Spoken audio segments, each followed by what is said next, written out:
Kesalahan ketika Anda move on yang banyak orang lain lakuin dan bisa membuat Anda lama melupakan dia, yang pasti bisa membuang-buang waktu.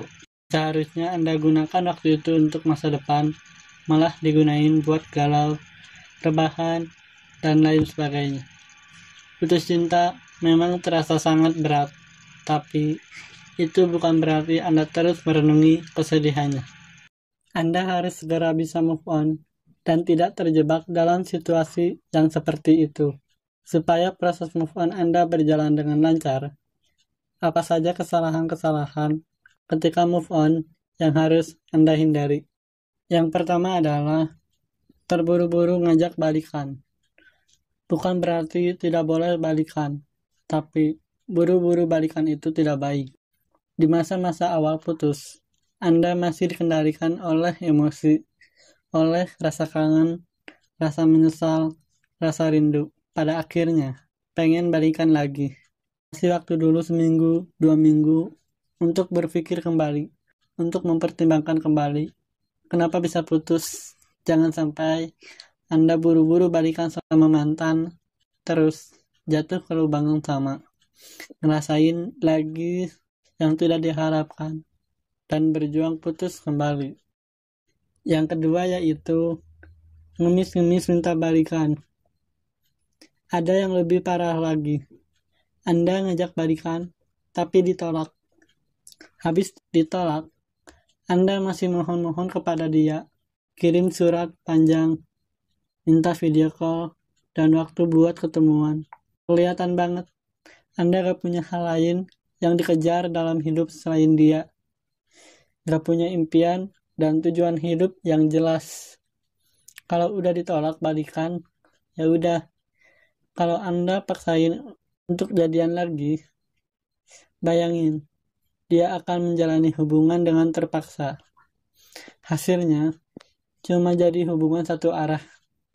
Cuma Anda yang berusaha, dijamin gak lama lagi, pasti akan putus kembali. Yang ketiga yaitu mendengarkan lagu galau. Ketika baru putus, Anda tidak boleh mendengarkan lagu-lagu galau. Hapus semua lagu galau yang ada di ponsel Anda, karena itu tidak bisa membuat Anda move on dan semakin banyak mengingat dia.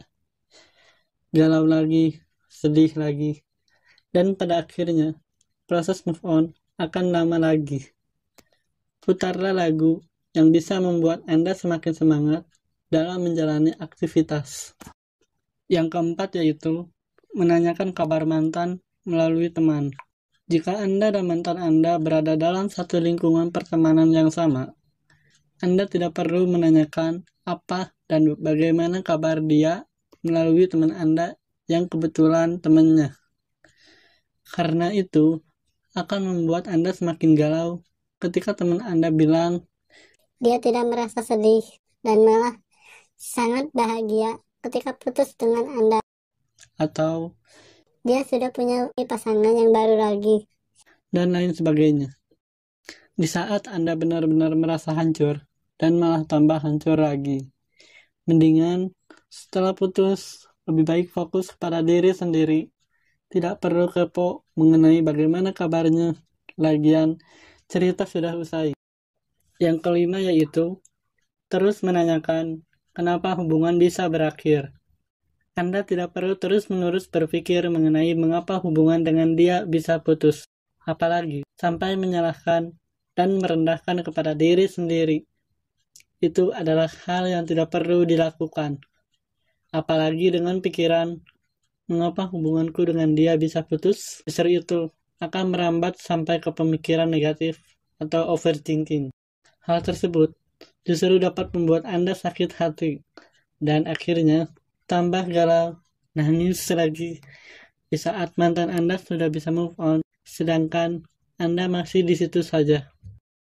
Yang keenam yaitu menjadikan momen galau karena putus sebagai alasan untuk melakukan hal-hal negatif. Anda pasti merasa sedih setelah putus, itu wajar. Mau ambil waktu untuk istirahat 1-3 hari, boleh-boleh saja. Tapi jangan sampai momen ketika Anda sedih, jadi sesuatu yang menghancurkan. Jadi alasan Anda untuk melakukan kebiasaan yang buruk dengan alasan untuk melupain dia. Apalagi kalau sampai mabuk-mabukan, nyobain obat-obat terlarang. Memang berat ketika move on. Ikhlaskan saja dia. Lakuin aktivitas Anda sehari-hari seperti biasanya dengan baik, meskipun sedang galau. Lambat laun, Anda akan mulai terbiasa tanpa dia dan tidak lagi sedih ketika mengingatnya. Karena suatu saat Anda akan berpikir untuk apa terus galauin dia. Lebih baik fokus pada diri sendiri dan masa depan. Terima kasih, semoga bermanfaat.